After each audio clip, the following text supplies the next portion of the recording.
Hello, Moonshot Fellowship Application Committee. My name is Angelica Granados. I am currently the Policy Advisor for the Division of Youth Services with the Colorado Department of Human Services for the state. I am also a member of EDNIUM, the Alumni Collective, as well as the chair for their Alumni Council for this year. Thank you in advance for watching my application and now this video interview. And let's get started. When it comes to prompt one, leadership in motion, a time that we're going to talk about today is when I was leading a legislative priority for the Colorado Department of Human Services, which was HB 251159. This was the Child Support Commission recommendations bill. And so at this time, I was already 3 years into my role. And so I accidentally became a child support subject matter expert, at least in the legislative realm. And so I was already able to connect with some legislators and had that connection with some at that point. And so something that became challenging in this situation was that when we were looking for a sponsor for this bill, our ideal sponsor was someone who had previously led one of our commission bills. And she had already filled up her 5 bill titles. So legislators only get 5 bills that they want to run during the legislative session, even though they usually run more than that. But she had already pulled her first 5. And so she was like, hey, you should connect with this legislator. She's interested in child support topics. And basically, she kind of gave us that in to connect with that legislator. This legislator, though, we had previously had conversations throughout the summer before legislative session, and she actually had a really bad taste in her mouth about child support in Colorado, whether that was because of a constituent request that she had, and our subject matter experts had connected with her previously about being a sponsor of our bill. So we were kind of like, oh no, like, I don't think this person is going to be a good fit for our bill because we actively know she does not like the child support system in the state. And so when it came to actually connecting with her and her becoming our bill sponsor, she called me. She usually, you don't call the analyst, you call the lobbyist of the department. And so she did call me and she said, hey, my bill that I wanted to run on child support is actually not going to be going through this year. So I'm picking up your bill and I am going to be the bill sponsor for your bill. Off the bat, this was one of the ways that a decision was not obvious. I can't tell a legislator what to do or what bill to run or not run. So this was one of the first moments where I was able to reach out to my lobbyist and say, hey, good news. We have a legislator who's picking up our bill, but also this is what this looks like. Our subject matter experts are going to be uncomfortable. The bill sponsor is not fully behind our idea, and we're gonna need to make sure that she doesn't change our bill, but also that our subject matter experts feel comfortable and want to move forward with this bill this year because of just that relationship we had already. So the decision of actually taking her on as a sponsor, we were able to factor in multiple things. So we were able to factor in the fact that this legislator was already on the committee we needed votes from, and we were not going to tell her no because we wanted her to vote yes on her own bill. Another thing would have been that our subject matter experts, right? I needed them to feel comfortable with my ability to be able to connect with the legislator and get our bill through the finish line. And then being able to connect with the legislator so that she's comfortable with being able to partner with the department, which often can feel like a really big commitment. And then I think just broadly as a whole, like for the state of Colorado, this is always a really important bill for children who are receiving child support. So I think one of the things that I was able to deliver with our subject matter experts is like, hey, we have to remember to put aside our feelings, put aside our experiences with different legislators, and be able to see the bigger picture and remember that children are being impacted, children are not receiving adequate child support, and this bill is going to fix that, and that's what we're focused on today. And so, kind of really tying it back to our clients being the children receiving and who are in need and deserve their child support. One thing about me is that when it comes to prioritization and intentions, I am able to make sure that all my prioritizing comes around things that need action from other people. I make sure that I am handling the different priorities that I can handle. It's kind of like that quote of like, I can only control what I can control. And so making sure that I'm handling what I need to do.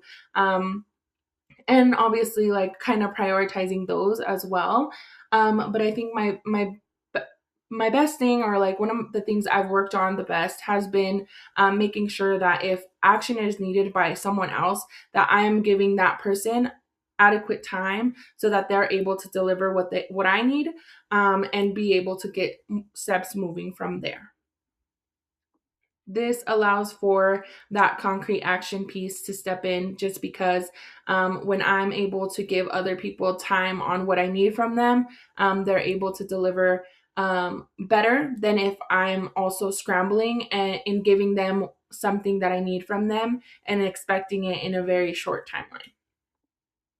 Being a part of the legislative session, I think managing commitments and deadlines for myself somehow is easier, even through all the chaos and all the time and feelings that end up happening during the legislative session. But I think it was really easy in that sense.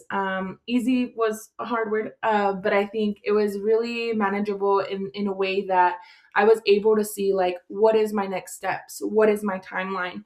I was really able to see like, this is where it's at in the process. And so that was easier for me to be able to manage, like, what is the next step that is needed for this bill because it's here.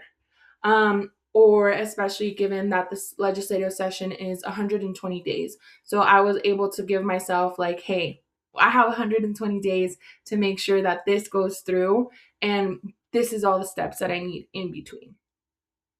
I'm excited to go into a little bit more about adaptation and growth. So, feedback and no information and reality contradicting my plan was everything about this bill.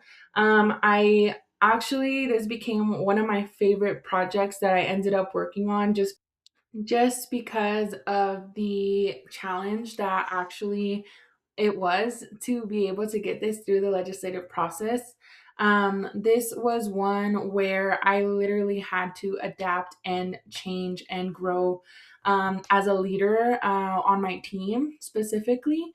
I usually am not the person that is, or I was usually not the person who was connecting with legislators on their specific requests. I was very much more internal, connecting with our subject matter experts, being able to deliver their different requests for the bills and what they needed to look like, and being able to negotiate how much something was going to cost, or just being able to relay to the public or to legislators why our subject matter experts would need money on different bills. So being able to interact with legislators in a capacity where my team wasn't having to kind of step in and have those conversations was definitely something that I learned how to develop very quickly with this bill. And so I was able to learn how to respond and learn how to actually connect with legislators, and being able to kind of make sure all of our parties that we were working with were being heard when interacting with this bill.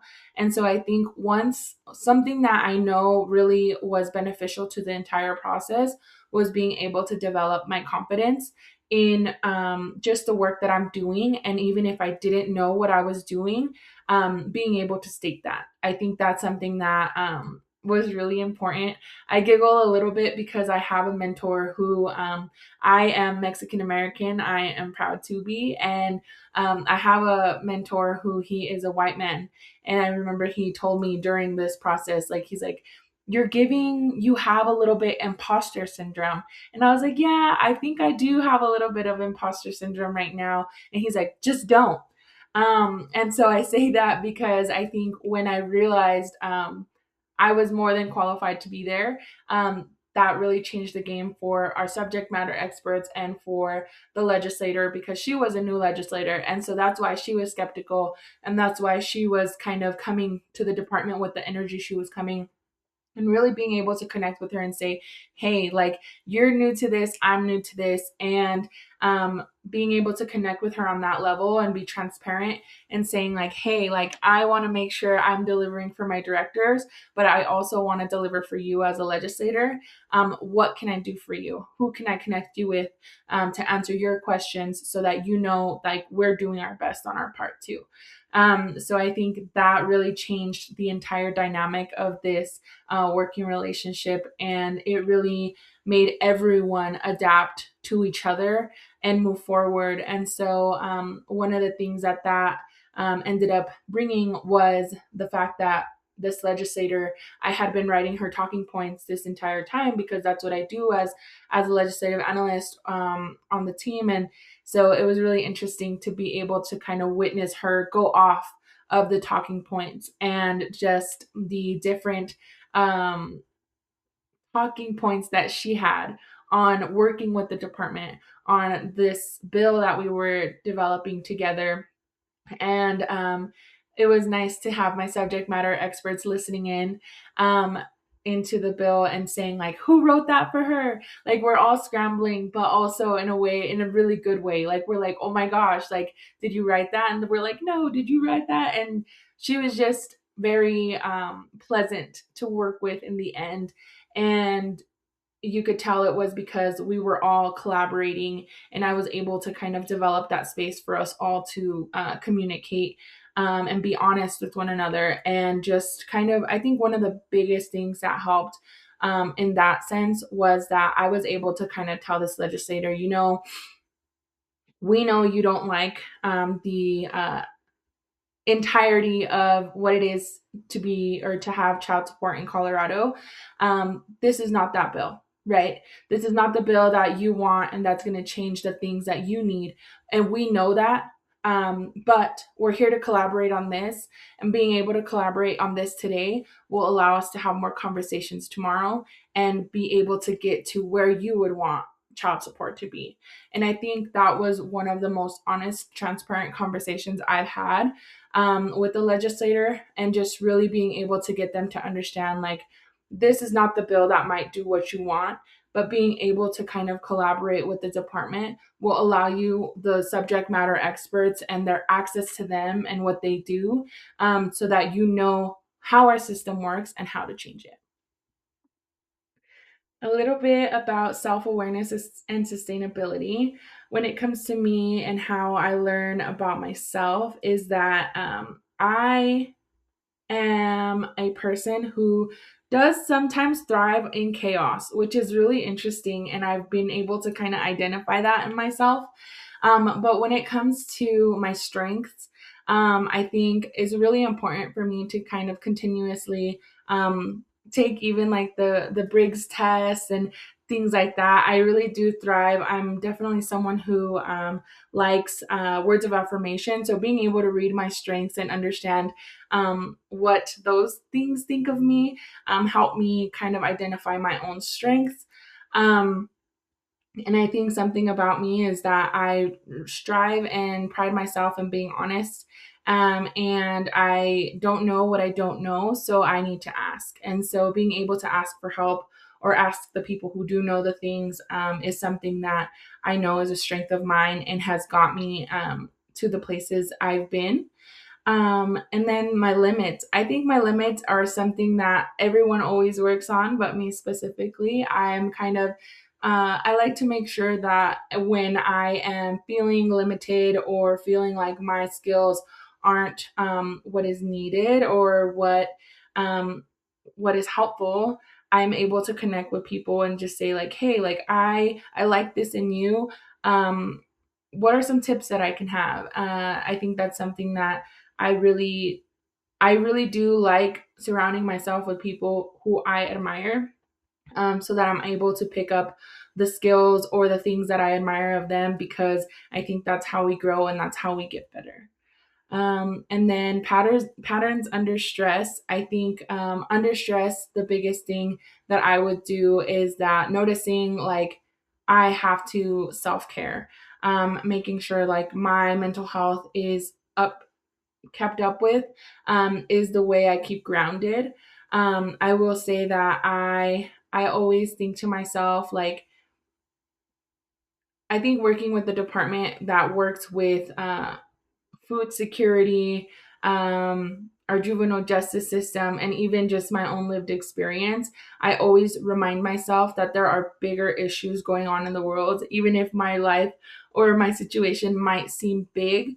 That diamonds are built under pressure, and I like being able to come out better on different situations and being able to deliver in the things that I'm doing. So I think that's something that under stress, that's one of my biggest quotes is like diamonds are made under pressure, whether that be talking about myself or that specific situation. I just know that coming out on top is the only way. And lastly, how do I lead with discipline and care without becoming rigid, reactive, or burnt out? I think one of the biggest things that I've learned, and that my I've actually been able to connect with my mom about recently was the fact that I'm glad that leadership has changed for me in my eyes, as I've evolved an adult. And that means, right, being able to be a leader that is doing the things I'm expecting of others. Being able to be a leader who shows up for their team and is not expecting a team to just do what I'm telling them to do, but kind of being the thing I'm wanting them to be. And so I think for me, being able to be disciplined and have care and understand that um, people will react better to you if you are making sure you're putting your team first and foremost, rather than thinking of yourself as the main leader, the only leader, and the one with only having qualities that people will benefit from, is that we're all better together. And yeah, I think that's the biggest thing is learning that discipline and care starts with caring about your team first and foremost, and that's how you deliver. Awesome. So, starting with part two, readiness, capacity, and self knowledge, a little bit about my life. Again, my name is Angelica Granados. I'm applying for the Moonshot Innovation Space, and my project would be on Medicis Sonreír, Colorado. Something about my life currently would be that I am in my fourth year in my career. I'm a policy advisor for the Division of Youth Services. I'm a sister, I'm a daughter, and I think something about myself that I really do pride myself in is that I'm Mexican American and I'm from Denver. I'm from Denver. I'm proud to be, and I just really love being able to develop my own leadership within Denver. And that is why I'm part of Ednium and I'm proud homegrown talent. And so I think being a part of Ednium and being a part of their leadership launchpad, their advocacy accelerators, so their different programming has really prepared me to why I want to be a part of the Moonshot Innovation Space now. With Ednium, I've been able to go through many seasons of my life at this point as a young graduate, first generation graduate of college, now into my career and adulthood. And so I've been a part of a lot of their different programming, and it's really interesting to see my fellow alumni go into the Moonshot Innovation Space, whether they're applying or whether they became actual fellows.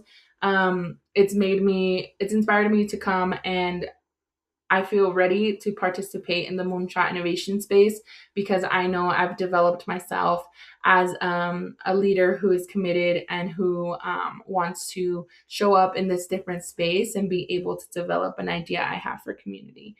Um, as for capacity and competing priorities, I'm really good at being able to prioritize and make my. I'm a calendar girl. I write it down. I put it in my electronic calendar as well. But making sure I only commit to things that I know I have capacity for. I think that's something that comes with mental health and making sure I'm okay and self sustaining. And so I know that I come to this application ready and with the ability off the bat, because I've made sure that that's something that I have. Um, why do I believe that I meet these expectations of the fellowship? I will say that I do pride myself in being an ambassador for the things that I do. I, even including myself, and I'm an ambassador of myself everywhere I go. But I also only do things, or I only prioritize things that I believe in and that I can be an ambassador for. And so I think the Moonshot innovation space is something that I know. Um, I think it's helpful that I have had alumni friends who pride themselves in being Moonshot Fellows. And so I think with me, that kind of just was maybe a next step in a new idea that I want to develop, is being a Moonshot Fellow, being able to go through your programming, get support, but also be able to be that ambassador for your programming as well. So, some support systems that I have in place, I would say, are those other priorities that I have. So, it would be my family, my faith, my friends with Ednium. I think it's been really interesting to be able to kind of merge them all and connect with just my friends on a different level, my family on a different level, and just share them along the ride of the things that I'm doing. And so, I know that when I am able to, or if able to be part of the Moonshot space, that I'm able to take my community and my priorities, my support structures into this space. Something that I know about myself and how I take care of myself to stay sustained, I touched on a little bit already, but just really being able to kind of remain grounded in the things that I'm doing, but also making sure I'm showing up for myself and not overwhelming myself with the things that I have to complete. I think something is making sure that as much as I make time for everything else and I'm prioritizing everything else, that I am prioritizing time to myself, that I'm prioritizing mental health days, or even just like therapy is something that I do as well. And so making sure that I am intentional. If it's not carved out, that I carve out some time, because life goes on and sometimes it's hard to keep up. And so just making sure like you're putting it in your calendar too, to take care of yourself, because that can be easily something that slips away. A little bit though about responsible commitment and what that looks like for me. I would say reminding myself that life happens, which is hard for everyone. But life happens and things sometimes don't happen as you would like them. So, doing everything in my control to make the things that I can control happen correctly, but also understanding that if you are on it and you are, and on it in a fun term, right? If you are on it, you are able to have that flexibility, right? If you are showing up for your commitments consistently, if you are showing up for your people consistently, when life happens, your people, your commitments, your family, they know that life happened. And that you're not just blowing them off, or you're not committed, or you're not consistent. I think that's something that I have developed with Ednium and that space specifically, and just knowing and feeling confident in the fact that my voice does matter, and that my presence is valued. But also, when life happens, we're not going to hold it against you, because we know that you are committed to this space and life happens. I think some of the stuff that I know about myself is that when showing up in this fellowship space, I'm really excited to hop in. I'm really interested to see the support that I will be able to get through this fellowship, but also kind of being able to connect with people on their own ideas. I think that's something that really interests me, just because clearly all of our projects are very different, and just being able to see how we all can contribute to each other and our growth. I would really love to see how that collaboration looks like. Something that I also know about myself, I think some strengths that I know about myself would be that I am confident and I know when to take up space and when to kind of step back and be able to give others space to do so. I think one of my growing edges currently, though, has been being able to step back into space, right? I think for me, I'm aware that I am confident. I think maybe it's a little more of an internal battle, but I am confident. I would never want to come off as arrogant. I am constantly battling my faith and trying to come in a more humble approach to people. Um, but I think it's really interesting because while battling that, I knowing that I step back in a lot of spaces and I don't really speak unless given the mic. And sometimes I think I need to work on my confidence and being able to step in into a conversation because we want to collaborate. And I know that's something that I've been told by some of my friends of like, hey, like we just want to hear from you because you're part of this. And so that's something that I will be working through if given the opportunity in this fellowship. And then, yeah, I think it's relevant to how I show up in the fellowship, just because I guess I always want to make that aware to the person or people who are leading, just because I'm not shy. I've never been shy, and so I kind of want to make sure that I'm also respecting myself and giving myself the opportunity to share and be someone that um, is contributing to the team with my ideas because I know I have them, rather than kind of letting myself sit back and take in everything all the time. Yeah.